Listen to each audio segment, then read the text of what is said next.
One more weekend here at home coming up for the Army women's hockey team. I'm Matt Gajtka, joined by head coach Paul Colontino. Coach, coming off the big weekend against number 2 Minnesota, you get number 4 Clarkson, so not exactly any kind of a let-up here in terms of competition. But after the emotions of last weekend dissipated, what do you think the team can take forward to build off of and get ready for this weekend?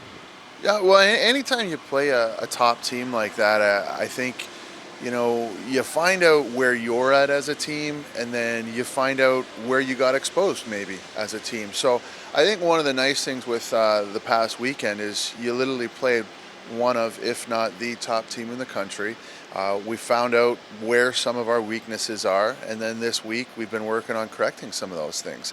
So in a positive sense, you don't get the 2 wins off the past weekend, but you sure do learn a lot, and we're able to build and move our program forward from it. So that's what the goal's been at right now, and I think in one sense, you get confidence during the week from it, knowing that you're improving some pretty key areas.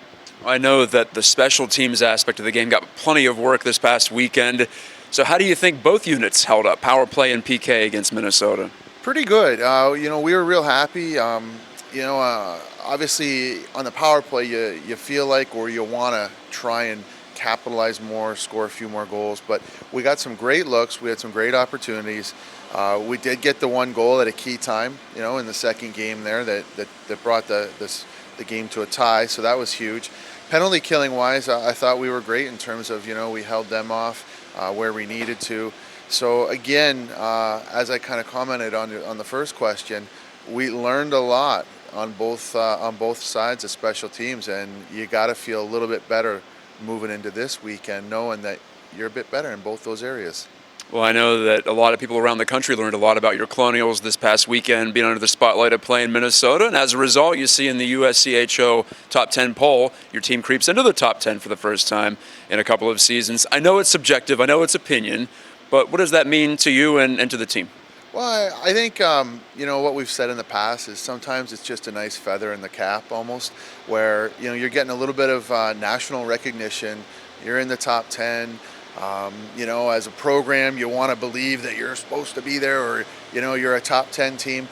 So I guess it's nice. It is a confidence builder in some senses where, you've got a little bit of national recognition.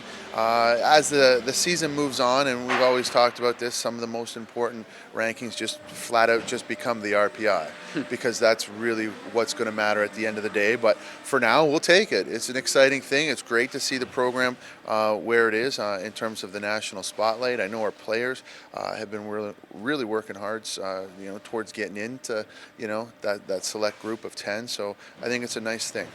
Well, Clarkson, a national champion not too long ago. If you're a casual follower of college sports, you don't see Clarkson, I guess, on that same level as Minnesota, but they very much have been in terms of being up there near the top. So what kind of challenge can you expect this weekend here at home, having them come in? It should be just a great weekend of hockey. They are a phenomenal program, like you said. They've got national championships under their belt. They've been in pretty much in the top 4, top 5 teams in the country for, probably the last, well, I wouldn't even want to take a stab at it, but as long as I can remember.